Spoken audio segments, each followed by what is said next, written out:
Tell us more about the trip to Russia, Moscow, Y- to be precise. Yeah, so after I met the Minister of Culture during the Moscow International Film Festival, we spoke on a lot, and he told me that they were going to organize the first edition of the Moscow International Film Week, and they are bringing filmmakers from all over Africa, and the world to see how they can sell the image of Moscow through filmmaking. Oh, So wow. that is how I got the invitation to be in Moscow. Okay. So I went to Moscow, first of all, as a registered member of the Cameroon film industry and the president of the Bua film community, coordinator, sorry, because the heads of film communities are called coordinators, not presidents. So as the Okay. coordinator of the Boya film community. Then, and of course, as Montana Peters, the producer, the actor, and the director. Awesome. So it was just an, awesome experience to be in Moscow. Amazing. So, what are some of the things you learned there?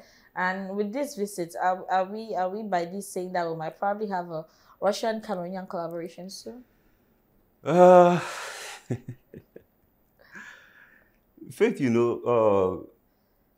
presently we need international collaborations. Like I was saying in the video, we need collaborations. And most of the times when we talk about collaboration, we think of co-productions, producing movies. Mm-hmm. But there is no way, from what I told the Minister of Culture in Moscow, Mr. Fusi, there is no way you can be talking about international collaborations without the necessary skills.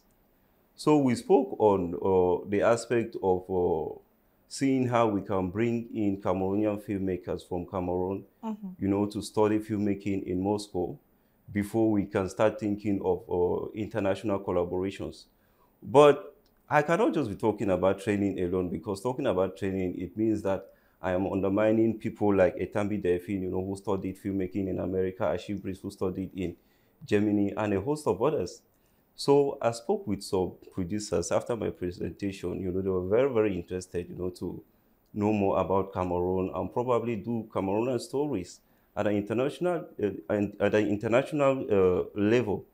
So we are actually working on something. I came back. I had to, you know, do some research. We set up a team, and presently we are working, on a project Okay. to see how we can actually tell maybe our stories, at the international level. Take, for example, from what I told them, if we do, for example, a movie about Francis Ngannou, we have seen Hollywood do it, right?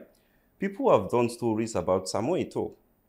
Now, if these stories are being done by Cameroonians in Cameroon, I believe that those are the type of stories that are going to sell the image of Cameroon. We have Russians who have worked in Cameroon. Believe that if we try to see how we can put those stories together, we put it on a big screen with all the Sure. quality, and professional standard and everything. I believe that those are the things that are going to sell the image of the Cameroonian film industry.